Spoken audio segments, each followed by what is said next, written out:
we're celebrating Black History Month, You can't tell the history of Rockford without Allen Chapel. showing you in-depth stories of perseverance. Alpha was founded. Why? Because black men were still being lynched. Plus, highlighting the accomplishments of trailblazers and success in the Black community. You're watching Black Culture Amplified. Good evening and welcome to 13 WREX's Black History Month special, Black Culture Amplified. I'm Brittany Hardaway. Well, we left the studio and decided to film in a place that holds so much meaning, here at the African American Resource Center at Booker. And as you can see, Black history is on full display. It's a place that's been anchored in Rockford's community for over 100 years. You might not realize how close you are to incredible Rockford history. We're a well-kept secret. On the southwest side of town sits the African American Resource Center at Booker, a hidden gem home to an abundance of Black history. This center was founded as a Black Soldiers Club back in the early 1900s, because there was no other place. There was exclusions around the area because the soldiers couldn't come in as a refuge or a place for gathering because they weren't allowed. Kwanzaa. Karen Waller, Booker's operations manager, says more than 100 years later, the center's legacy is alive and well. We are the oldest community center in the state of Illinois. We are the oldest Black community center in the state of Illinois. For decades, the Booker Center has turned into a place families can turn to for resources and services like youth outreach, employment opportunities, and a community to fellowship. Well, I've been coming since the early 60s. Miss Jeanette Walker remembers all the good times she had during her teenage years at the center. I think one of my favorite memories, well, I got a couple. One was the skating. Everybody looked forward to come for the skating. And believe it or not, I could skate back then. In the midst of the civil rights movement, a time where Black people took a stand against racial segregation, the Booker Center was always a bright spot. Booker was our safe haven. We know we could come together. We know we were going to be coming together with people that we go to school with, that we interact with on a regular basis. So, it just felt good. It was like family. A family spanning across the state line. Other than our public schools, we didn't have a place to go for the teens. And it wasn't just for the South Rockford. We had attractions of people from Freeport, Beloit, Loves Park, all that came around. From the early 1900s until now, a lot has changed. An area where you can come and get most of your basic needs met. Now, we want to be that full service type of resource center. Leaders working to improve the community and give the next generation a place they always feel welcome.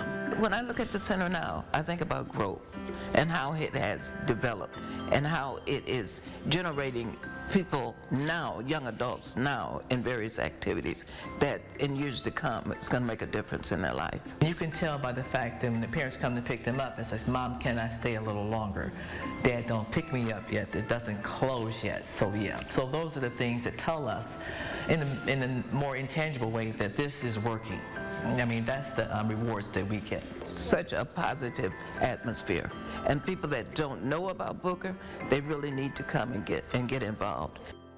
From one historical treasure to another, Rockford's oldest Black church is a staple in our community. Tonight, we go inside Allen Chapel AME and explore the deep roots of how the church has shaped the culture. Rockford wouldn't have succeeded without Allen Chapel because they were like one of the backbones of Rockford.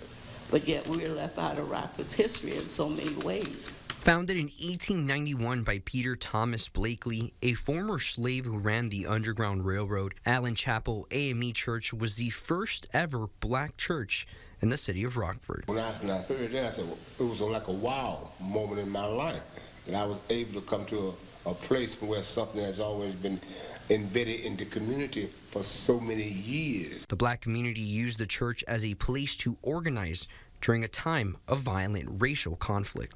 Then I began to see and hear all the tradition and how they came through so many different tug of wars, and especially just a little bit In Rockford, we have a little bit more prejudice here, but yet and still the church were able to survive and struggle through all of those, and yet still to survive as it has already. During World War I, black soldiers from Camp Grant saw the church as a safe haven. At that time, they couldn't use any of the facilities, like the entertainment or anything at Camp Grant. So Allen Chapel became the meeting place for them, as well as for other activities that were going on in Rockford. Allen Chapel's congregation was even on the front lines of racial turmoil during the civil rights era. The major thing is never forget where you came from. Always remember, because that's our lifeline. Forever a beacon of hope, this church will be deeply embedded in Rockford's history. Our history is just so rich, and we invite people to come and learn about the history of Allen, because it's out there, and without us, a lot of things would not have happened in Rockford. Northern Illinois is filled with important Black history. Nearly 200 years ago, a secret path to freedom was right here in the state line. Let's take you to Byron, Illinois, where a house still standing today was a stop on the Underground Railroad. Centuries of Black history in plain sight right in our community. The house today is on the corner of Route 2 and Route 72. The Reed House served as a route to freedom for Black people trying to escape slavery. They came from Missouri and then jumped across the river and then worked their way toward the Chicago-Milwaukee area. And so Byron is on the very northern part of that. That was called the Northern Illinois Route.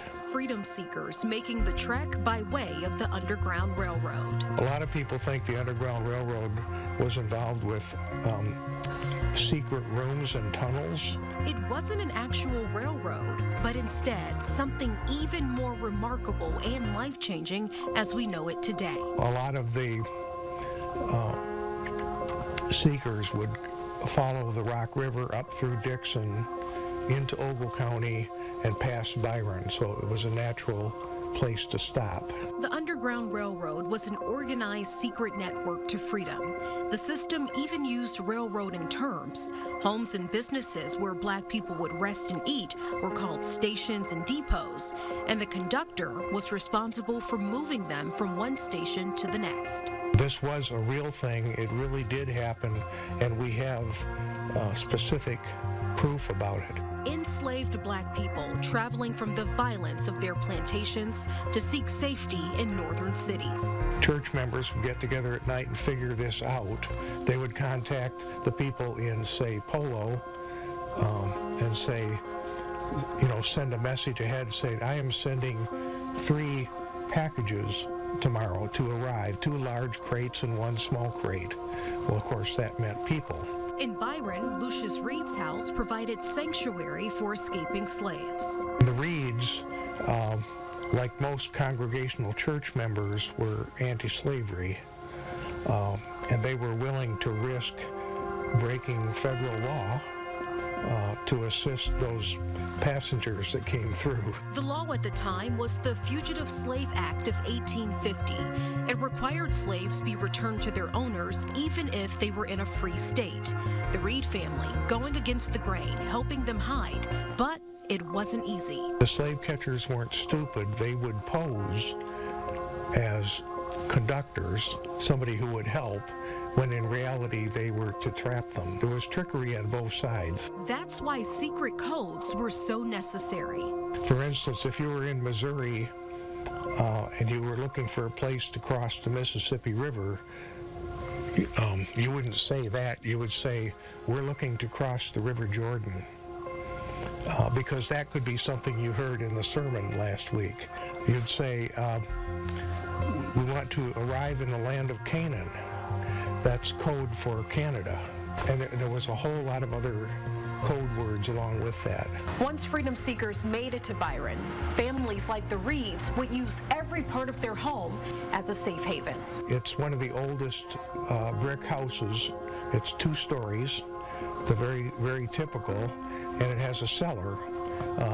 That cellar, back in the slave days, was entered secretly from the backyard of the Reed house. On the destination to freedom, Black escapees and conductors always had to stay one step ahead. Somewhere along the route, if it didn't happen before Byron, somebody would have to create false documents for them, because every Black person, free or slave, had to carry papers to show their status. Dan Wykes, an educator with the Byron Museum, says freedom seekers came from Polo to Byron and then to Lindenwood, Illinois. But some places, even up north, weren't safe. They would skip Mount Morris because that's kind of on the route, because Mount Morris was founded by people from Maryland, which is a slave state, and so they couldn't be sure of the politics of the people in Mount Morris. The Underground Railroad had many notable participants, but the freedom seekers were the real heroes, risking their lives for a better tomorrow and exposing the grim realities of slavery. There's where the real bravery was. For a white conductor, yes, they were at risk legally, but their life wasn't at risk. But as a traveling freedom seeker, you were at risk the entire time.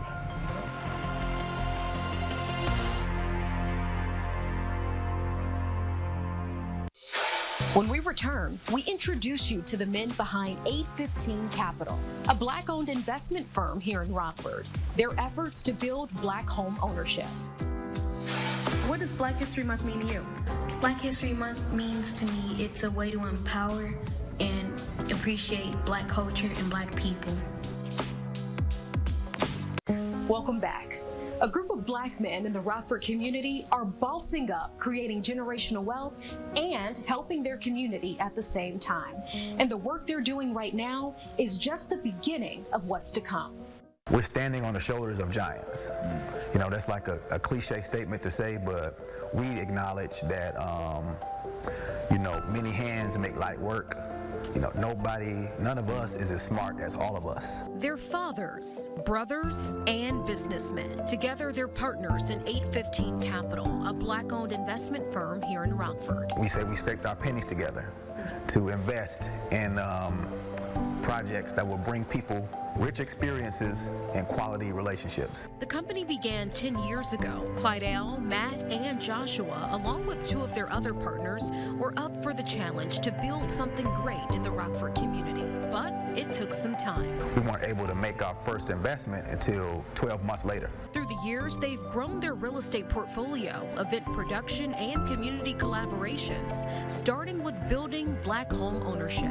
A long history of discrimination within housing, whether that be through redlining or people not, having access to affordable housing, people not wanting what they say, not in my backyard, people not wanting to live next to people, or rent to people that don't look like them. These men went from one property to owning several multifamily units across the Rockford area. Set an example, of what's possible through real estate, creating options for people of color.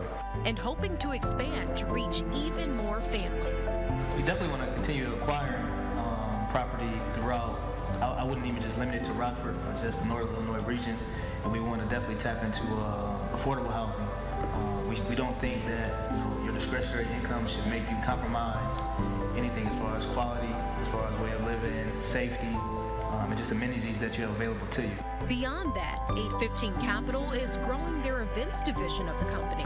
We produce event experiences, and then we advance a strategy around raising awareness and marketing to promote it. When it comes down to the events, one thing that we say is the only rule is don't leave here without making a new connection. That's right. Connected to someone that you didn't know before you came here. Every event in its own way, giving Black voices a platform. Really an opportunity to showcase the culture and all the beautiful things about Black culture. As I talked to these men, it was clear that every business move they make comes with a higher purpose. I know I'm being looked at as, an example for, the younger generations behind me as well as my children. I think what we're doing is resisting the idea that all we are is victims. I think that the actions that we're taking, are responses, to the oppressive history that our people have been subjected to. We're advancing a legacy. Our community is full of talent, full of creativity. We should never disregard the fact that there was a lot of people that came before us that made it possible for us to be investing in real estate, producing events, and building collaborations. Next, a hidden figure impacting young lives in our community. Plus, how historically Black fraternities and sororities came to be. What does Black History Month mean to you? What it means to me is like I think of it as like a celebration for everyone, no matter if you're Black or white. But more than that is that people shouldn't judge people on how they look or what race they are. Hidden figures. You may not know their name or their face, but what they do matters. So tonight, we're introducing you to a woman that will be hidden no more. How she's impacting the next generation of leaders to be the best they can be. Y'all gonna let me play. If you've ever been to the YMCA in Rockford and you've heard the name Tamika Fricks, you already know who they're talking about. She's kind of like a mom to all of us here, because like if we need like help or like if we're hungry or we need something, she'll give it to us. In her role as team director at the YMCA, Tamika does it all. I'm here as a Black woman for them, and it's something that, you know, a lot of parents appreciate with everything that goes on in the world today. They want to know, like, okay, I know, you know, this is a woman of color. She's going to be there for my child. She's going to treat my child like, you know, she has them. They're her kids, and it means a lot. Growing up, Tamika faced one of her biggest challenges. I didn't finish high school. I dropped out, was pregnant, dropped out of school, didn't go back. But I always pushed the kids that I worked with to continue their education. And now uses that as a testament to push her students and encourage them to be better than her. I love them, like they're my own. I would do anything for them, but whatever they need, I'll be, you know, I'm there for them. And speaking of service, that's something 9 historically Black fraternity and sororities live by. They're known as the Divine Nine. Many founded in the early 1900s when Black students were excluded from Greek organizations on predominantly white campuses. The National Panhellenic Council consists of 9 historically Black fraternities and sororities, starting with Alpha Phi Alpha, founded in 1906, and ending with Iota Phi Theta in 1963. Why was it so important for our organization to form? In 1906, you know, Alpha was founded. Why? Because Black men were still being lynched. Time, you're looking at the Klan running rapid. Our founders endured a lot. It takes a lot, I can imagine, to walk past, you know, the head of the Ku Klux Klans every day. At that time, there were a lot of course, white fraternities and sororities, and there was no way for the Black voice on the campus to be heard. Founded on college campuses with the principles of not only brother and sisterhood, but education and service to all. More than 100 years later, these organizations are still actively working. Why is service in your community something that is important, and why do all these organizations care so much about it? Well, if you look at the civil rights movement, and our late brother, the Honorable John L. Lewis, who encouraged all of us in Sigma to get into good trouble, he encouraged us to fight the fight for equality. We need dedicated people, organizations, you know, to tackle the issues that we face. You have to work twice as hard, do twice as much, you know, as a white person to receive the same recognition. I think with Zeta, we show that with many hands make light work. No matter the colors or the letters, each group representing one big family. Don't go away, because when we come back, we're turning up the heat. The Black business owner creating meals made for the heart and soul, but serving up much more to benefit his community.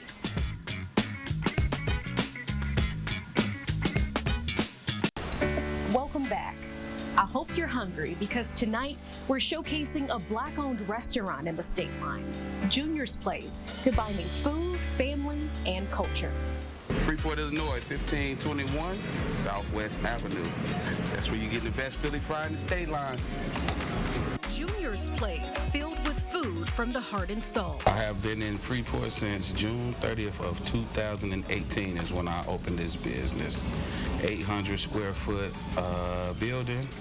I had a vision, had a dream, and took off. That's Billy Adams Jr., but everyone calls him Junior. He started his business from the ground up, and now it's taking off. And we was open over 4 years. Never heard about Junior's Place. So we moved to this location with our contracts, and then with the business that we get here, our sales have doubled.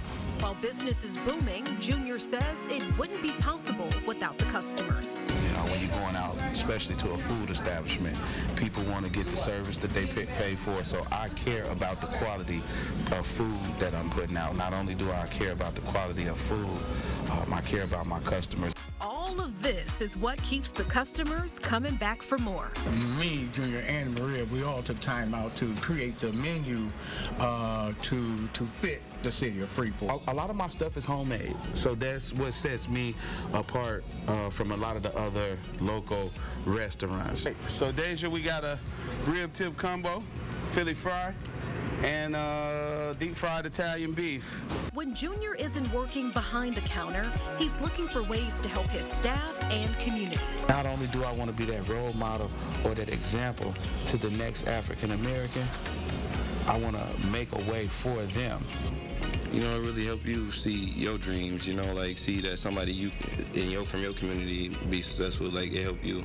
And he really got a lot of connections, so people that come in here, you know, he help you get connected too. Helping the next generation towards a brighter future, but Junior isn't done yet. I want to make a way here for other people, but then I believe it's something else on the other side. Whether that's a food truck business or expanding to local fairs, his staff and customers will always be grateful for Junior's Place. It makes me proud to be a part of one of the Black-owned restaurants here in Freeport. We need his ability to cook and serve us an excellent hot meal. I mean, the macaroni and cheese is off the chain. And let me tell you, I tried that food firsthand and it was definitely off the chain. Well, I hope you enjoyed this special and learned something new about the state line's rich Black history. And a big thank you to the African American Resource Center at Booker for letting us use their space. From all of us here at 13 WREX, we wish you a happy Black History Month. Remember, Black history is American history. I'm Brittany Hardaway. Good night.